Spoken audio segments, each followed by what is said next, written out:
Welcome to a new edition of the Neon Jazz interview series with Austin-based jazz bassist Angel Roman. We caught up with him about his new 2021 CD, Festive Interplay, on an album that he aimed to gently stretch the boundaries of Afro Latin Jazz by being more inclusive on the many voices that help shape his musical landscape. He nails it. He was born and raised in Milwaukee, Wisconsin, and studied music at the Wisconsin Conservatory of Music, then went on to the Berklee College of Music. These days, he is living in Austin, Texas, performing in a variety of live venues. His trek in jazz has been like the bandstand of improv. Enjoy the story.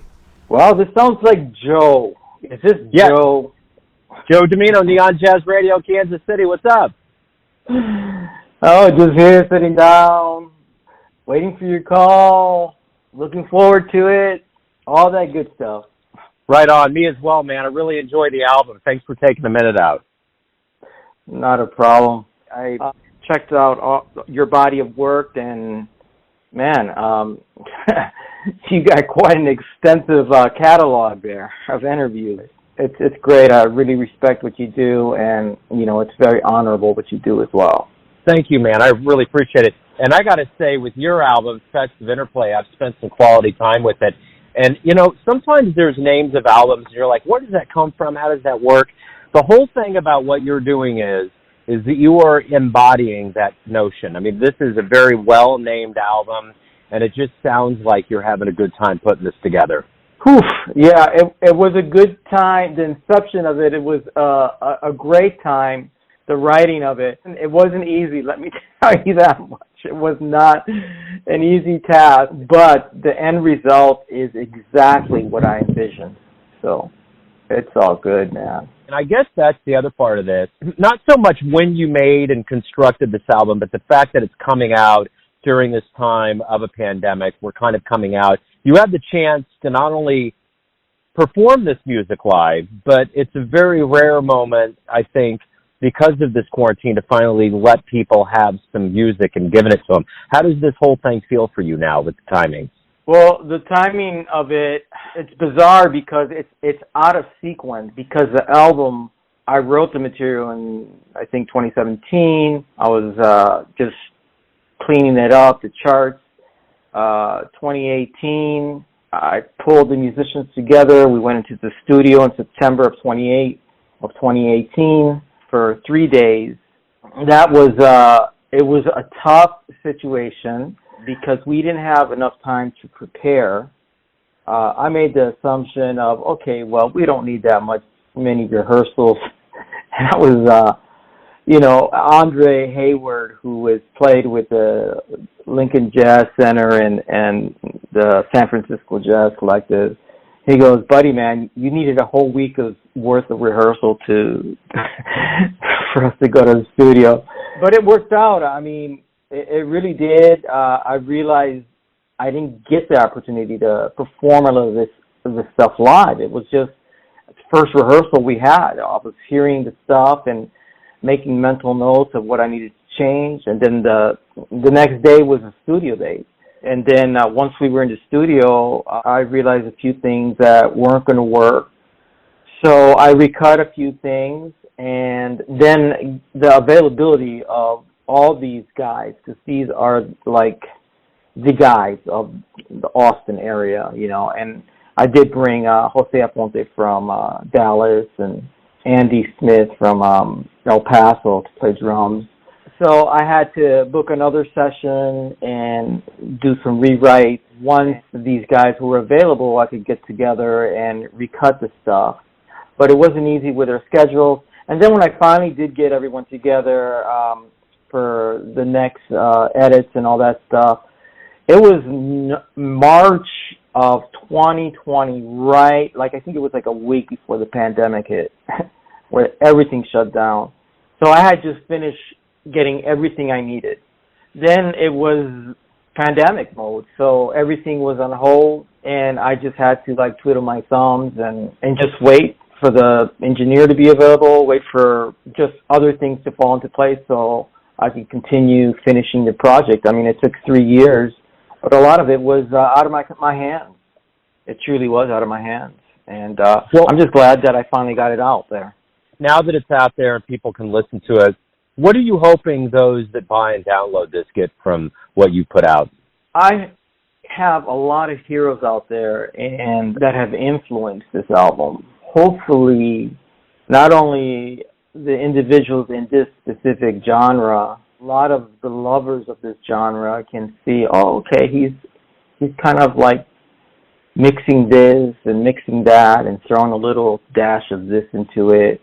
I just wanted this album to be inclusive. I didn't want to compartmentalize things. Like, I think a lot of guys that put their projects together, they have this love for all these other idioms.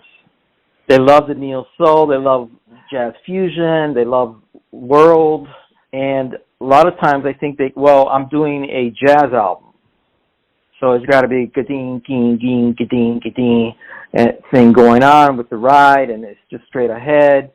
And I think a lot of my peers want to incorporate other aspects of what help their perception of how they view music and feel music. And I didn't want to do that. I didn't want no filters. I wanted to include a little of this, include a little of that, and make it work in an authentic way. I didn't want it to feel weird, like if we go into a quote-unquote funky section, I didn't want it to feel like jazz guys trying to play funk. I wanted for it to the transition to feel like, okay, that feels like that's some grease there. So I like the weaving. I like going into little unexpected sections and then weaving back into the song and keeping it cohesive. So I hope that the community at large that listens to this album can see that and can hear that and can appreciate that and be accepting of that. So you've had quite a journey to where you're at right now in Austin. Everything began in Milwaukee, Wisconsin. Talk to me a little bit about how you got this bug for playing music and loving jazz. Well, I really fall out of the common storyline of what most musicians can share. What most musicians basically, how they're influenced and shaped. I grew up in Milwaukee. I hardly ever listened to the radio. I started playing bass, I think, in ninth grade, and it was only because a friend of mine who played guitar had moved to Puerto Rico, came back, and the moment I saw him, I just said, let's start a band. He goes, we need a bass player, and I said, I'll play bass. It was just fun. It was just the fun factor. That was the only reason I was doing it, and once I got into the college band and the orchestra, I didn't know how to read music, and the instructors just put me in a room. They said, you know, maybe by the end of the year you could play with the orchestra or the jazz band, and that was like, in a month's time I was playing with both of them. And then right straight from high school, there was a band that I idolized called Tony Ramos and La Chaz. They were like the Irakere of the Midwest that no one knew about. There were former members of a group called Matrix. They're a band from the 70s, I think, late 70s or early 80s. And those guys kind of took me under their wing, gave me some input. So from there, I auditioned for the Conservatory of Music. But once again, I respected jazz. I was playing with salsa bands by the time I was 15. So when I joined the jazz band in high school, I mean, my music teachers never told me about, you should check out this guy, you should check out that guy. I never had any kind of that kind of mentoring. And I think even when I joined La Chaz and I had all these brilliant musicians about me, I think they just gave me the benefit of the doubt that I knew what I was doing, which I didn't. When I got to the conservatory, they had a listening jazz class where you basically are asked to listen to something as part of your grade. And when I heard Weather Report for the first time, it just knocked me out of my world. I never knew that you could conceive music and do it the way they were doing it. I mean, my sonic ears was just attuned to salsa and whatever the jazz band played in high school. So that really opened my ears. And also when I heard Chick Corea, from there on, my journey has been a ship without a rudder. I've gone through periods where I just didn't do music at all, or I just played it for fun. I never expected to have a career in music. I thought I was just going to graduate high school and be a cop. I just never took it seriously. I just thought I started too late. So it's been a long journey with a lot of detours, and I didn't even start writing until Latin Jazz until 99, I think. Yeah, 1999 or 98. I said, well, why don't I moved to Jacksonville, Florida, and I said, let me attempt to write some stuff. And that's where Mambo Blues started, in Jacksonville, Florida. And then from there, it's just like been detour after detour. Once again, a ship without a rudder. I didn't know what I was going to do. Whatever fell in my lap, I went in that direction. Beautiful. I'm not like a lot of your guys that, I've heard some of your interviews, and a lot of these guys knew early on. I never knew. The one thing that's interesting is that that's kind of the trajectory of jazz anyways. You're thrown into the unknown, you have to improv your way out, and at the end you just hope it sounds wonderful. And that's the thing. You're living that reality of what a jazz set or song or album would go through. So what was the first, you mentioned musicians, you mentioned Weather Report and Chick Corea, but what was the first live show, jazz show you saw that was like the curtains parted? You were like, all right, I see it now. Yeah, the curtains did part, but probably not what most people would say. My first exposure to a bona fide jazz concert was with McCoy Tyner, Dave Holland, and Jack DeJohnette. That was right out of high school, and it actually was the first semester of the conservatory in Milwaukee, Wisconsin. It was just so over my head. It was like, it sounded like atonal music to me. I just had no reference point. I was so green. But that was my immersion into, okay, this is what the real thing is supposed to sound like. And I was blown away. I just remember that after that concert, I asked Dave Holland something, and I insulted him by my question. And I realized that the drummer is the make and breaking piece of any unit, something that just an awareness that came over me. Not that those guys needed any breaking of, Dave Holland or McCoy Tyner. They're all on even playing fields. But that was my first immersion, and I was just dumbfounded, if anything. You wake up every day, you have the chance to create music. What do you like the best about this process of being a professional musician? I love the freedom of it. I don't adhere to any rigid schedules. There are individuals that I have to write a song a day or I have to produce something. I do not have that mindset at all. When I decide to write, I sit down and I write. And then I'm completely immersed in the process. I don't filter what comes out of me. Pretty much that's what I look forward to daily. And if I don't feel like writing, I don't write. And sometimes I could go years without writing. Once again, just the detours and unexpected things that life throws at you. But in the end, I love writing. I love sitting down and not knowing how the piece is going to end, where the bridge is going to go. Like a lot of even my titles, like Not Sure So Sure is a song on the album. So once I started writing it, I said, well, I'll just title it Not Sure because I don't know where it's going.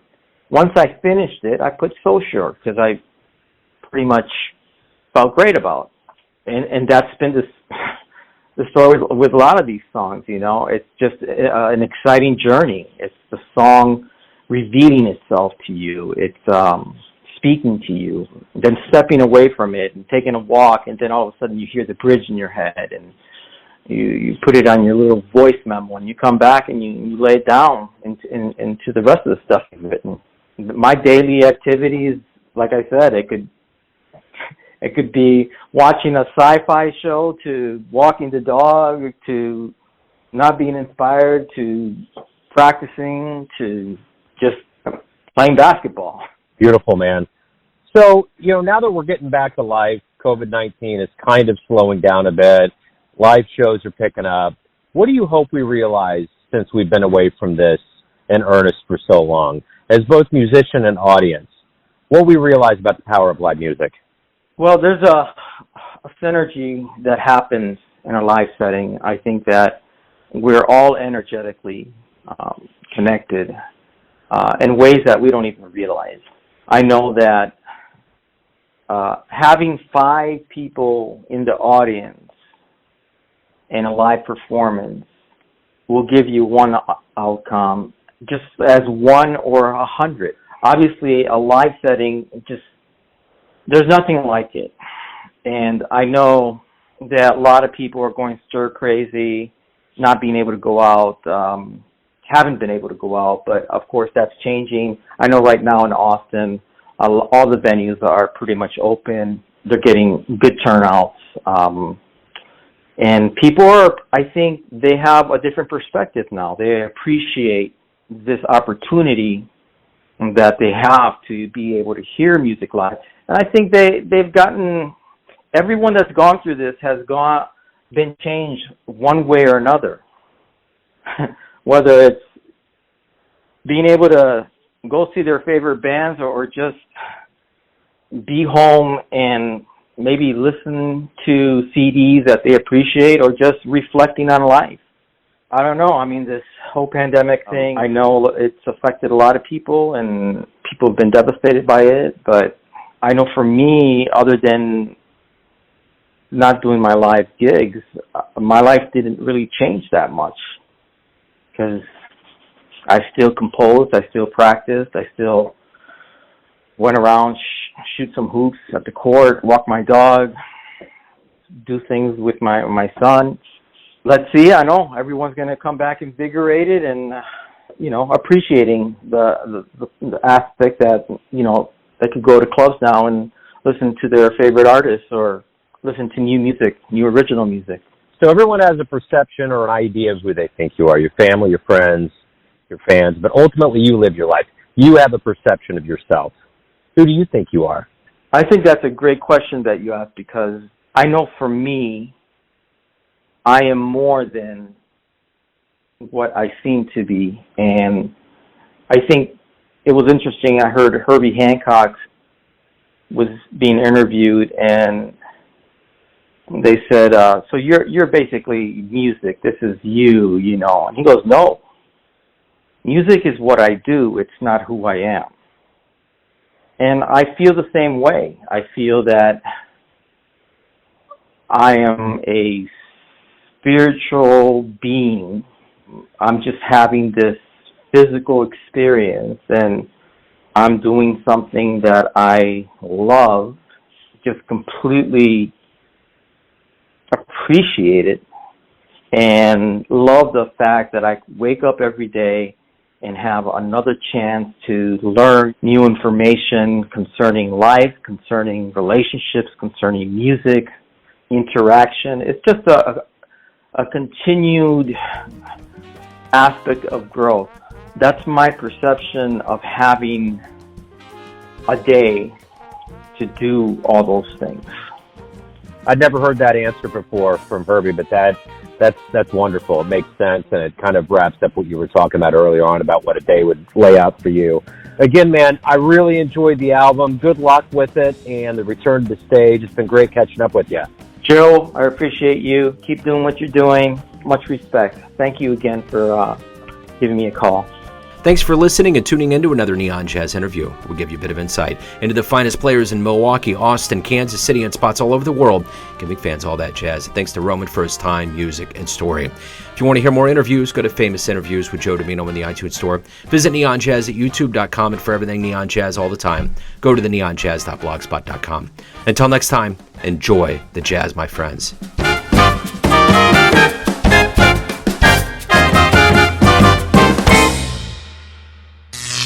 Neon Jazz.